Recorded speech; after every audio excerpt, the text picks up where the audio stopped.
Hello everyone, this is part 47 of Ninja News. I'm your host as always, Ninja Johnny Boy. Saying welcome. Welcome back. Welcome to the channel if it's your first time around. I hope you're all doing well, as am I. I apologize that I couldn't get the weekend review up, as I had things to tend to. Got caught up and just didn't come to be. And I apologize for that. I promise the next one around will be spectacular.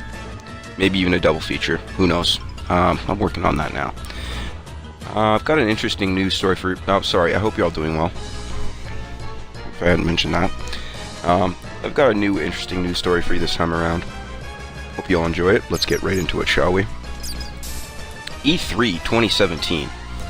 Mario caps Nintendo's triumphant comeback. The return of Super Mario is set to be the crowning achievement in what's already been a remarkable year of recovery for Nintendo. The loyal, and I mean loyal fans, weren't worried, but rewind a year and many people, myself included, were questioning Nintendo's ability to compete realistically with Sony and Microsoft in the console market. The Wii U, a follow-on to the widely successful Wii, had tanked, obviously and sadly, and the new console, Switch, seemed like it would be just too basic to make an impact. Yet at E3 this year, the company is brimming with confidence. Its strategy has paid off.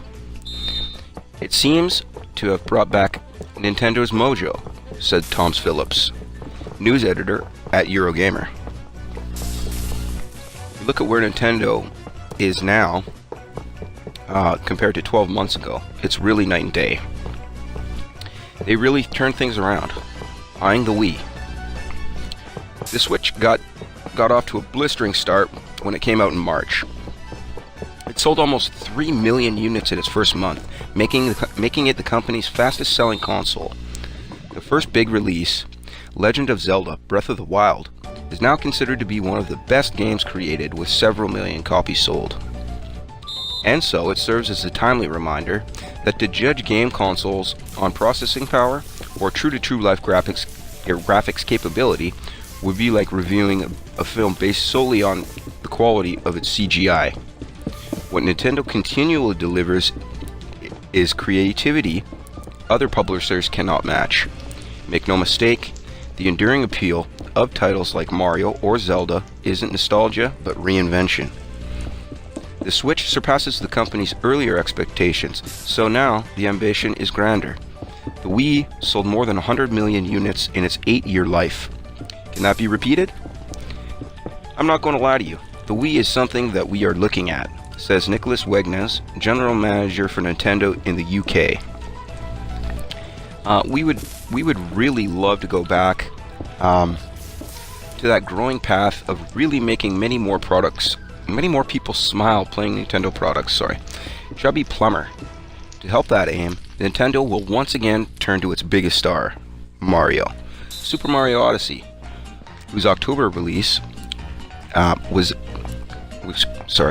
Super Mario Odyssey, whose October release date was announced on Tuesday, includes Chubby Plumber's first foray in the real world, as he, in at least one level, spends some time in what resembles a real city modeled of New York.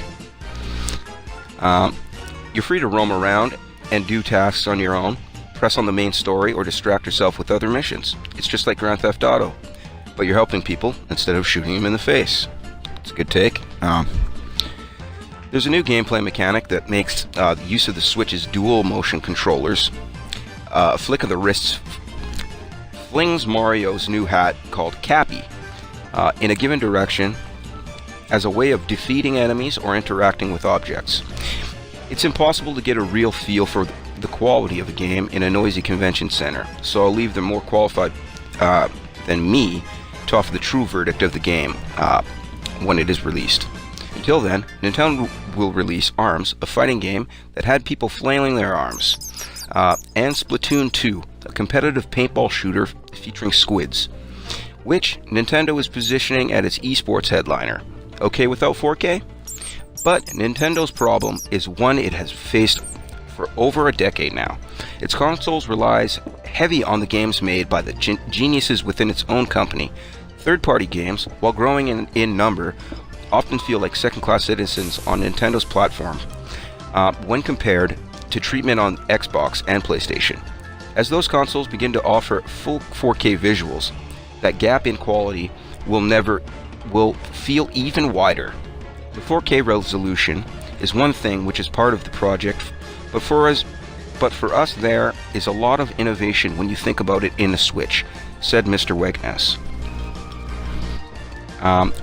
We are not such a big company as our competitors. We need to do things differently. We really put a lot of love into our products. This is a really interesting story to hear. I did see a few games at the E3 and they all look really cool. That new Spider-Man game looked really awesome. Let me know what you guys think in the comments below. Sadly, this is all I have for you for this time around. This concludes part 47 of Ninja News. I'm your host as always, Ninja Johnny Boy, signing off and saying take care. Bye for now.